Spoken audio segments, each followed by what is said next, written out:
தென்னாடுடைய சிவனே போற்றி, எந்நாட்டவர்க்கும் இறைவா போற்றி.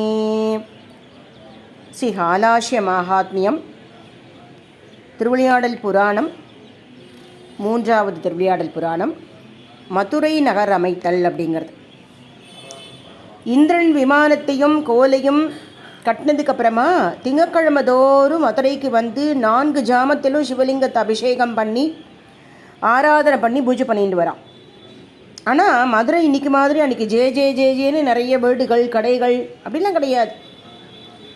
ஒரே கடம்ப வனமாக இருக்கும். கடம்ப மரம், வில்வ மரங்கள் அப்படி நிறைஞ்ச ஒரு காடாக தான் இருந்தது. அதனால தான் அதுக்கு கடம்ப வனம் அப்படின்னு ஒரு பேர் உண்டு. அவ்வளோ இது மாதிரிலாம் இப்போ மாதிரிலாம் ஒரு டிரான்ஸ்போர்ட்டேஷன் அப்படிலாம் கிடையாது.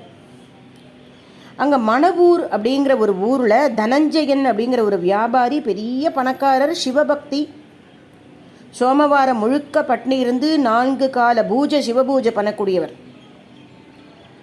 தன்னுடைய வீட்டுக்கு வரக்கூடிய சிவனடியார்களுக்கெல்லாமே சாப்பாடு போட்டு வஸ்திரம் தானம் கொடுத்து அப்படி ஒரு தர்மங்கள் பண்ணின்னு இருக்கார். ஒரு நாள் என்ன ஆச்சு, இந்த தனஞ்சயன் ஒரு முறை வியாபார நிமித்தமாக வெளியூருக்கு போகிறார். போகும்போது திரும்ப வர வழியில் இந்த கடம்பவன காடு நடுவில் வர்றது. அப்படி வந்துட்டே இருக்கும்போது அந்த லிங்கத்துக்கு பக்கத்தில் வரும்போது நன்னா இருட்டு எடுத்து ஒரே ஆந்தல் அலறல் கேட்கறது, நரி ஊழையிடுறது, ஒவ்வாலாம் பறக்கிறது, சிங்கம் புலி கரடி எல்லாமே அப்படி உலாவின் இருக்கு. யானைகள்லாம் மரத்தை முறிக்கிற சப்தம் கேட்கறது. தஞ்சனையனுக்கோ நடந்து வந்த ஒரே கலப்பு. அன்றைக்கி சோமவாரம் ஆனபடியால் பட்டினி வேறு, காட்டு பயம் வேறு. அந்த இந்திர விமானத்துக்கு பக்கத்தில் வந்து நிற்கிறார். அதே சமயத்தில் இந்திரன் தேவர்கள் புடைசூல வாத்திய கோஷங்களோடு அந்த பொற்றாமரையில் குளிச்சுட்டும் இந்த சிவலிங்கத்துக்கு பூஜை பண்ணுற வரார். தனஞ்சயனும் சிவபக்தனை இல்லையா, இதை பார்த்தோடனே ரொம்ப சந்தோஷம். அவருக்கு பயம்லாம் நீங்கெடுத்து அவரும் போய் ஸ்நானம் பண்ணிட்டு பூஜை பண்ணுறதுக்கு தயாராகிறார். தன்னுடைய மூட்டையிலேருந்து கஸ்தூரி, குங்குமம் அதெல்லாம் எடுத்து அரைச்சி சுவாமிக்கு அபிஷேகங்கள் பண்ணி பாமாலைகள்லாம் பாடி நமஸ்காரம் பண்ணுறார். அன்றைக்கி ராத்திரி அப்படியே கழிஞ்சது, விடிஞ்செடுத்து இது கனவா அப்படின்னு தகச்சு போகிறார். ஏன்னா இந்திரன் தேவர்கள் இவாளை அவனுக்கு எப்படி தெரியும். ஆனாலும் அவன் மணவூரை அடைஞ்ச உடனேயே அரசன் குலசேகர பாண்டியன் கிட்ட வந்து இந்த நிகழ்ச்சியெல்லாம் சொல்கிறார். அந்த மன்னனுக்கும் ரொம்ப குழப்பம் அடைஞ்சுட்டே தூங்கிறதுக்கு போயிடுறார். கனவுல சிவபெருமான் ஒரு சித்தர் ரூபத்தில் வரார். குலசேகரா, மணவூருக்கு மேற்கில் ஒரு பெரிய கடம்பவன காடு இருக்குது. அங்கே இந்திரனால் கட்டுவிக்கப்பட்ட விமானத்தடியில் தான் நான் இருக்கேன். அந்த காட்டை திருத்தி நாடாக்கி உன்னுடைய தலைநகரமாக ஆண்டுண்டு வந்தானாக்க நீ சீரும் சிறப்பமாக இருப்ப அப்படின்னு சொல்லி மறைஞ்சுடுறார். கனவை கலைஞ்செடுத்தோ மன்னன் எந்திரிக்கிறார். அவருமே பெரிய சிவபக்தர், நீதி தவறாமல் ஆட்சி பண்ணிட்டு இருக்கார். தன்னுடைய கனவை அமைச்சர்கள்ட்டெல்லாம் சொல்கிறார். எல்லாருமே அந்த வணிகன் தனஞ்சயன் சொன்னார் இல்லையா, அந்த குறிப்பிட்ட இடத்த அடைஞ்ச உடனே தன்னுடைய கனவில் பார்த்த மாதிரி அதே மாதிரி இருக்குது அந்த இடம். ரொம்ப சந்தோஷம் அந்த ராஜாவுக்கு. பொய்கையில் போய் குளிச்சுட்டு சிவலிங்கத்தை நமஸ்காரம் பண்ணி, சரி பகவானுடைய கட்டளை இது அப்படின்னு தீர்மானம் பண்ணுறார்.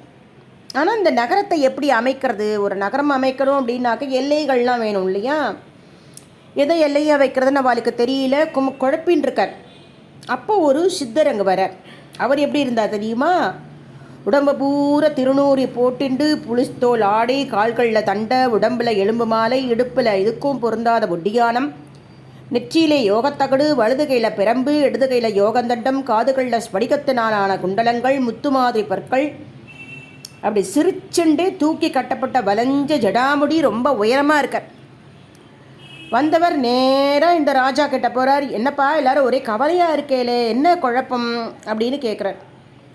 உடனே அந்த ராஜாவும் இது மாதிரி காரணத்தை சொல்கிறார். சித்தர் உடனே சிரிச்சுண்டு இவ்வளவுதானா அப்படின்னு சொல்லிட்டு அந்த மதுரை நகரத்தோட எல்லையும் அமைப்பையும் விளக்கிறார். மதுரையோட அமைப்புங்கிறது சாதாரணம் கிடையாது. பகவானே வகுத்தது.